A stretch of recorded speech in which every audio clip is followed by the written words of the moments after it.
ಮಾಡಿದಾರಲ್ಲ ಅಷ್ಟು ಕಳ್ತನ, ಅದು ಒಂದೇ ಒಂದು ಪತ್ತೆ ಹಚ್ಚಲಿಲ್ಲ. ಇವತ್ತು ನೋಡ್ರಿ ಮೈನ್ ರೋಡಲ್ಲಿ ಹಗಲಲ್ಲೇ ಕಳ್ತನ ಮಾಡಿದಾರೆ ಅಂದರೆ ನಾವು ಹೆಣ್ಮಕ್ಳು ಯಾವ ಥರ ಜೀವನ ಮಾಡಬೇಕು ಅಂತ ಭಾರಿ ಕಷ್ಟ ಆಗಿಬಿಟ್ಟಿದೆ ಸರ್. ಏನು ಪೊಲೀಸ್ ಇಲಾಖೆ ಏನು ಮಾಡ್ತಾ ಇದೆ? ಆ ಪೊಲೀಸ್ ಇಲಾಖೆ ಬಗ್ಗೆ ಕೇರ್ ತಗೊಳ್ಳೋರೇ ಇಲ್ವಾ? ಅಲ್ಲ ಸರ್, ಇಂಥ ಒಂದು ಮನೆ ಸ್ವಂದಲ್ಲ ಏನೂ ಅಲ್ಲ, ಸ್ವಂದನಾಗಿದ್ರೆ ಬಿಡಿ ಅನ್ಬೋದು. ಮೈನ್ ರೋಡಲ್ಲೇ ಬಂದು ಅಷ್ಟು ಜನ ಬಂದು ಹೊಡೆದು ಕರ್ಕೊಂಡು ಹೋಗ್ಬೇಕಾರೆ ಹಗಲೊತ್ತು ವಿನಾಯಕ್ ನಗರದಲ್ಲಿ ಹಿಂದೆ ಸರಣಿಯಾಗಿ 6 ಆದವು. ಯಾವ್ದಾರು ಒಂದು ಪತ್ತೆ ಹಚ್ಚಿದಾರ ಹೋಗ್ಲಿ ನೋಡೋಣ, ಒಂದೇ ಒಂದು. ಹೆಂಗೆ ಹೆಣ್ಮಕ್ಳು ಜೀವನ ಮಾಡಬೇಕು ನಮ್ಮ ಪಾವಗಡದಲ್ಲಿ? ನಾವೇನೋ ಕಷ್ಟಪಟ್ಟು ಕೂಡಿಟ್ಟು ಏನೋ ಒಂಚೂರು ಬಂಗಾರ ಮಾಡಿಸ್ಕೊಂಡಿರ್ತೀವಿ, ಅವು ಹಾಕ್ಕೊಂಡು ಅಡ್ಡಾಡಕ್ಕೂ ಆಗ್ತಿಲ್ವೇ? ಇಂಥ ಒಂದು ದಿವಸ ನಮ್ಮ ಪಾವಗಡಕ್ಕೆ ಬರಬಾರ್ದು. ನಮ್ಮ ಶಾಸಕರು ಎಚ್ಚೆತ್ಕೋಬೇಕು. ಯಾಕೆಂದರೆ ಒಳ್ಳೆ ಇಲಾಖೆ ಬಗ್ಗೆ ಫಸ್ಟ್ ಏನು ಗೌರವ ಇತ್ತು ಅದನ್ನು ಉಳಿಸ್ಕೋಬೇಕು. ಈ ಪೊಲೀಸವರು ಕೂಡ ನಿಜವಾಗ್ಲೂ ಇದನ್ನೆಲ್ಲ ನಾವು ಖಂಡಿಸ್ತೀವಿ. ಯಾಕೆಂದರೆ ಇದನ್ನೇನಾದ್ರು ಪತ್ತೆ ಮಾಡಲಿಲ್ಲ ಅಂದರೆ ಖಂಡಿತ ನಾವು ಉಗ್ರ ಹೋರಾಟಕ್ಕೆ ಎಳಿತೀವಿ ಅಂತ ಈ ರೀತಿ ಪೊಲೀಸ್ ಇಲಾಖೆಗೂ ಎಚ್ಚರಿಕೆ ಕೊಡ್ತಾ ಇದ್ದೀವಿ. ನಾವು ಬಯಲಿಗೆ ಬರಲಿಲ್ಲ, ಪೊಲೀಸ್ ವ್ಯವಸ್ಥೆ ಅದಗಟ್ಟಿದೆ. ಯಾರು ರಕ್ಷಣೆ ಕೊಡೋರು? ಯಾರು ನಮ್ಗೆ ಹೇಳ್ರಿ. ಸಂತೋಷವಾಗಿ ಏನೋ 60 ವರ್ಷ ಆದಮೇಲೆ ಕ್ಲೀನಾಗಿ ಬಾಳೋಣ ಅಂತ ನಾವು ಸಂಸಾರ ಕಟ್ಕೊಂಡು ಬಾಳಿದ್ರೆ ಹಿಂಗೆ ಮಾಡಿದ್ರೆ ಏನೋ ಅಪರೂಪಕ್ಕೆ ಕೂಡಿಟ್ಟೆ ನಮ್ಗೇನು ಲಂಚ ಬರ್ತೈತಾ? ಎಲ್ಲರಿಗೂ ಹೇಳಿ, ನಾವೇನೋ ದರೋಡೆ ಮಾಡಿದ್ದೀವ? ಬೀಟು ಬರಲ್ಲ, ಯಾವ್ದು ಬರಲ್ಲ. ಅವರು ಹೇಳ್ರಿ, ಇಲ್ಲಿ ಏನು ನಾವು ಅವ್ಯವಸ್ಥೆ ಆಗ್ಬಿಟ್ಟೈತಿ. ಇಲ್ಲಿ ಟೀಚರ್ಸ್ ಕಾಲೋನಿ ಅಂದರೆ ಏನು ನಮ್ಗೆ ಲೆಕ್ಕನೇ ಇಲ್ಲಂಗೆ ಆಗ್ಬಿಟ್ಟೈತಿ ಸರ್. ನಾವು ನೋಡಿ ಸರ್, ಇದೇ ಕರೆದು ಇನ್ನು 3 ದಿವಸದೊಳಗೆ ನಮ್ಗೆ ನ್ಯಾಯ ಕೊಡ್ತಿದ್ರೆ ಎಲ್ಲ ಟೀಚರ್ಸ್ ಕಾಲೋನಿ ಫ್ಯಾಮಿಲಿ ಸಮೇತ ಬಂದು ಪೊಲೀಸ್ ಸ್ಟೇಷನ್ ಬರ್ತೀವಿ ಸರ್.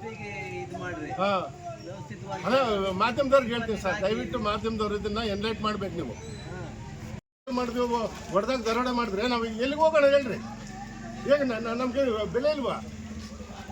ಅಫಿಷಿಯಲ್ ಆಗಿ 60 ವರ್ಷ 40-50 ವರ್ಷ ಸರ್ವಿಸ್ ಮಾಡಿ ನಾವು ಏನೋ ಕೂಡಿಟ್ಕೊಂಡು ಅಷ್ಟೇ ಕೂಡಿಟ್ಕೊಂಡಿದ್ರೆ ಆಡಾಗಲೇ ಬಂದು ದರೋಡೆ ಮಾಡಿದ್ರೆ ಯಾರು ರಕ್ಷಣೆ ಕೊಡೋದು ಹೇಳ್ರಿ? ಹೇಳಿ. ನೀವು ಇಂಪಾರ್ಟೆಂಟ್ ನಮಗೆ, ಮಾಧ್ಯಮದವರು ಇಂಪಾರ್ಟೆಂಟ್ ನಮಗೆ. ನಾವು SP ಆಗಲಿ ಯಾರೋ ಅವ್ನ ಕರೆಸ್ಬಿಟ್ಟು ನಮಗೆ ತೀರ್ಮಾನ ಕೊಟ್ಟು ಅದೇನು ಅವ್ನು ಏನಾಗಬೇಕು ಹೇಳಿ, ಅವ್ರು ಏನು ಸತ್ಗಿ ತೊಗೊಬಿಟ್ರೆ ಏನು ಮಾಡೋದು? ಅವನೇನೋ ಸತ್ಗಿತ್ರೆ ನಾವು ನಾಳೆ ನಾವೆಲ್ಲರೂ ಟೀಚರ್ಸ್ ಕಾಲೇಜ್ ಕಂಪ್ಲೀಟ್ ಎಲ್ಲ ಫ್ಯಾಮಿಲಿ ಸಮೇತ ಹೋಗ್ತೀವಿ, ಬಿಡಲ್ಲ. ಏನು ಸರ್ ಇದು? ಆಡಾಗಲೇ ಮೈನ್ ರೋಡ್ನಾಗ ಹಿಂಗೆ ಕಳ್ತನ ಆಗಬೇಕಾದ್ರೆ ನಾವೇನು ಇರಬೇಕಾ ಹೋಗ್ಬೇಕು ಹೇಳಿ? ಸಂಸಾರ ಕಟ್ಕೊಂಡು ಯಾರು ಇದಕ್ಕೆ ಬಾಧಿತ್ರ ಯಾರು ಹೇಳ್ರಿ? ಮೆಂಬರ್ ಅವ್ರು ಕರೆ, ಮೆಂಬರ್ ಯಾರು ಬರೀ ಇಲ್ಲ, ಮೆಂಬರ್ ಸ್ಟೇಟ್ಮೆಂಟ್ ಕೊಡ್ರಿ ನೀವೊಂದು. ಏನು ಅನ್ಕೊಂಡು ಇವನು ಅಫಿಷಿಯಲ್ ಅಂದರೆ ನಾವೇನು ಇರಬೇಕಾ ಹೋಗ್ಬೇಕಾ ಹೇಳ್ರಿ? ಇದು ಯಾರು ನೋಡ್ಕೊಂಡಿಲ್ಲ. ಪೊಲೀಸ್ ವ್ಯವಸ್ಥೆ ಸ್ವಲ್ಪ ಕರೆಕ್ಟಾಗಿ ಎನ್ಕ್ವೈರಿ ಮಾಡಿ ಇದು ಮಾಡಬೇಕಂತ ಹೇಳ್ತಾ ಇರೋದು. ಅದರಿಂದ ಸ್ವಲ್ಪ ಇವಾಗ ಬಂದಿದ್ದಾರೆ, ಸಬ್ ಇನ್ಸ್ಪೆಕ್ಟ್ರ್ ಎಲ್ಲರೂ ಬಂದಿದ್ದಾರೆ. ಸ್ವಲ್ಪ ಬಂದು ಕ್ಲೀನಾಗಿ CC ಕ್ಯಾಮ್ರಾ ಇಲ್ಲೆಲ್ಲೋ ಅಂಗಡಿಯಾಗ ಐತೆ, ಅದು ಸ್ವಲ್ಪ ಟೀಚರ್ಸ್ ಕಾಲೋನಿ ಪುರಸಭೆಗೆ ಸೇರುತ್ತೆ. ಹಾಂ, ಪುರಸಭೆ ನಮ್ಮದೇ 2ನೇ ವಾರ್ಡಿಗೆ ಸೇರ್ತೈತಿ. 2ನೇ ವಾರ್ಡು ಇದೆಲ್ಲ ಟೀಚರ್ ಕಾಲೋನಿ ಎಲ್ಲ 2ನೇ ವಾರ್ಡು. ಅದಕ್ಕೆ ನಾವೇ ಕೌನ್ಸಿಲರು. ಹಂಗಾಗಿ ಇದು ಎಲ್ಲ ಎನ್ಕ್ವೈರಿ ಮಾಡ್ತಾರೆ ಸರ್. ಇವಾಗ SP DYSP ಎಲ್ಲ ಬರ್ತಾ ಇದ್ದಾರೆ. ಹೌದು, ಹಂಗಾಗಿ ಇದು ಎನ್ಕ್ವೈರಿ ನಡೀತೈತೆ ಸರ್. ಮತ್ತು ಕಾನೂನು ಸುವ್ಯವಸ್ಥೆ ಹದಗೆಡ್ತಾ ಇದೆ ಪಾವಗಡ ತಾಲೂಕಲ್ಲಿ. ಯಾಕಂದರೆ ಹಗಲೇ 3 ಗಂಟೆ ಟೈಮಲ್ಲಿ 4 ಗಂಟೆ ಟೈಮಲ್ಲಿ ಮೈನ್ ರೋಡಲ್ಲಿ ಟೀಚರ್ ಕಾಲೋನಿಯಲ್ಲಿ ಬಂದು ದರೋಡೆ ಮಾಡಿ ವ್ಯಕ್ತಿನ ಹೊಡೆದ್ಬಿಟ್ಟು ಆ ಮನೇಲಿ ಯಾರು ಇಲ್ಲ ಟೈಮಲ್ಲಿ ಬಂದುಬಿಟ್ಟು ಈ ಥರ ಬಂದು ಸುತ್ತಿಗೆಲ್ಲ ಹೊಡೆದ್ಬಿಟ್ಟು ದರೋಡೆ ಮಾಡ್ಕೊಂಡು ಹೋಗಿದ್ದಾರೆ. ಗೋಲ್ಡ್ ಎಲ್ಲ ಹೋಗಿದೆ 20 ಗ್ರಾಮು ಅಂತ ಹೇಳ್ತಾ ಇದ್ದಾರೆ. ಇನ್ನು ತನಿಖೆ ಮಾಡಬೇಕು, ತನಿಖೆ ನಡೀತಾ ಇದೆ. ಇನ್ಸ್ಪೆಕ್ಟ್ರು ಬಂದಿದ್ದಾರೆ. ಆಮೇಲೆ ಇದಾದ ನಂತರ 3 ತಿಂಗಳ ಹಿಂದೆ ಇದೇ ಲೈನಲ್ಲಿ ಮತ್ತೆ ಟೀಚರ್ಗಳು ಮತ್ತು ಅಲ್ಲೂ ಕಳ್ತನ ಆಗಿದೆ. ತುಂಬ ತಾಲೂಕಲ್ಲಿ ಕಳ್ತನಗಳು ಚೈನ್ ಸ್ನ್ಯಾಕ್ಸ್ ತುಂಬ ಆಗ್ತಾಯಿದೆ. ನಮ್ಮ SP ಸಾಹೇಬರು ಈ ಕಡೆ ಗಮನ ಹರಿಸ್ಬೇಕು. ಯಾಕಂದರೆ ಇದು ಗಡಿನಾಡು ಪ್ರದೇಶ ಆಗಿರೋದ್ರಿಂದ, ಆಂಧ್ರ ನಿಯರೆಸ್ಟ್ ಇರೋದ್ರಿಂದ ಬಡತನಕ್ಕೆ ತುತ್ತಾಗಿರುವಂಥ ಏನು ಪಾವಗಡ. ಸೊ ಮಳೆ ಭರಿತ ಕಳ್ತನಗಳು ಆಂಧ್ರದ ಕಡೆಯಿಂದ ಮತ್ತು ಎಲ್ಲ ಕಡೆಯಿಂದ ಬರ್ತಾ ಇದ್ದಾರೆ, ದರೋಡೆಗಳು ನಡೀತಾ ಇದ್ದಾವೆ. ಮತ್ತು ಹೆಣ್ಣುಮಕ್ಳು ಒಬ್ಬೊಬ್ಬರಾಗಿ ಒಂಟಿಯಾಗಿ ಓಡಾಡೋಕ್ಕೂ ಕಷ್ಟ ಆಗ್ತಾಯಿದೆ ಇವತ್ತಿನ ಪಾವಗಡದಲ್ಲಿ. ದಯವಿಟ್ಟು SP ಸಾಹೇಬರು ಮತ್ತು ADGP ಸಾಹೇಬರು DGP ಸಾಹೇಬರು ತಮ್ಮಲ್ಲಿ ಮನವಿ ಮಾಡ್ತಾಯಿದ್ದೀವಿ. ನಾವು ಸಾರ್ವಜನಿಕವಾಗಿ ನೀವು ಯಥೇಚ್ಛವಾಗಿ ನಾವಿಲ್ಲಿ ಪೊಲೀಸವ್ರನ್ನ ಆಯ್ಕೆ ಮಾಡಿ ಪಾವಗಡ ಗಡಿ ಪ್ರದೇಶದಲ್ಲಿ ಹೆಚ್ಚಿಗೆ ಸ್ಟಾಪ್ ಕೊಟ್ಟು ನೈಟ್ ಸಮಯದಲ್ಲಿ ಎಲ್ಲೂ ಸಹ ಸರ್ಕಲಲ್ಲೂ ಪೊಲೀಸವರು ಇರೋದಿಲ್ಲ, ನೈಟ್ ಬಿಟ್ಟು ಪೊಲೀಸವರು ಸಿಗ್ತಾ ಇಲ್ಲ. ಸೊ ಹಿಂಗಾಗಿ ದರೋಡೆ ಮಾಡೋಕ್ಕೆ ಅನುಕೂಲ ಆಗ್ತಾಯಿದೆ. ದಯಮಾಡಿ ನಮ್ಮ DGP ಸಾಹೇಬರಲ್ಲಿ ಮತ್ತು ADGP ಸಾಹೇಬರಲ್ಲಿ ಮತ್ತು SP ಸಾಹೇಬರಲ್ಲಿ ಮನವಿ ಮಾಡ್ಕೊಳ್ತಾ ಇದ್ದೀವಿ ಪಾಗೋಡು ಜನ. ದಯವಿಟ್ಟು ನಾವು ಹೆಚ್ಚಿಗೆ ನೀವು ಪೊಲೀಸರನ್ನ ನೇಮಕ ಮಾಡಿ ಪಾಗೋಡಕ್ಕೆ.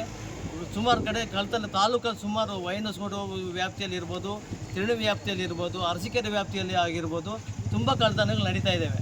ಸೊ ಹಂಗಾಗಿ ಈ ಕಡೆ ಗಮನ ಕೊಟ್ಟು ಮಾಡಿ, ಇಲ್ಲಾಂದರೆ ಮುಂದಿನ ದಿನಗಳಲ್ಲಿ ತುಂಬ ಉಗ್ರವಾದಂಥ ಹೋರಾಟ ಮಾಡಬೇಕಾದಂತೇಳಿ ತಮ್ಮ ಎಚ್ಚರಿಕೆ ಕೊಡ್ತಾ ಇದ್ದೀವಿ, ಒಂದು ಮನವರಿಕೆ ಮಾಡ್ತಾ ಇದ್ದೀವಿ ಮೇಲ್ಕಂಡ ಇವ್ರಿಗೆ ಆಫೀಸರ್ಗಳಿಗೆ ಅಂತ ಹೇಳ್ಬಿಟ್ಟು ಹೇಳಕ್ಕೆ ನಾನು ಇಷ್ಟಪಡ್ತೀನಿ.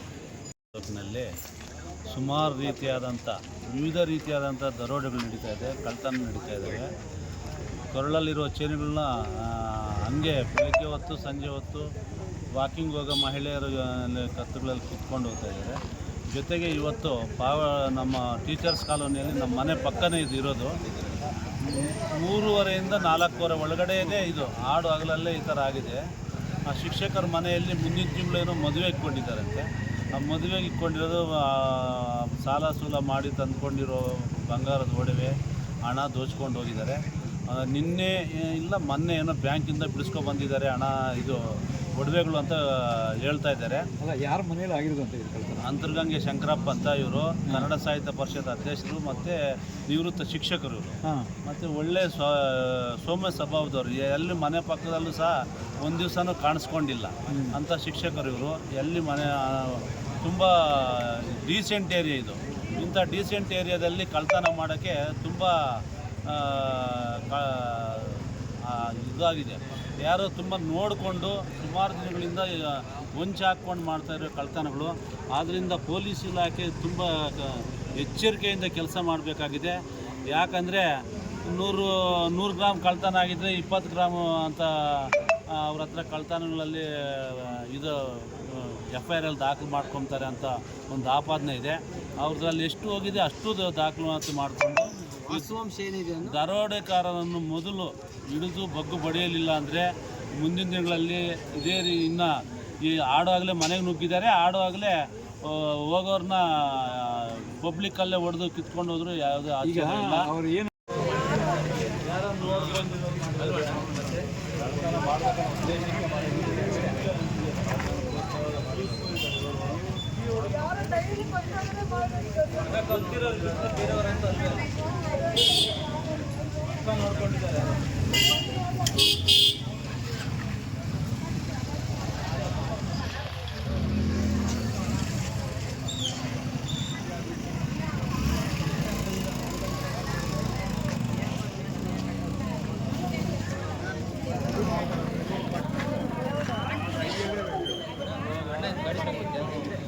ಈಗಲೂ ಹಾಕ್ಕೊಂಡಿಲ್ಲ ಪಾಪ.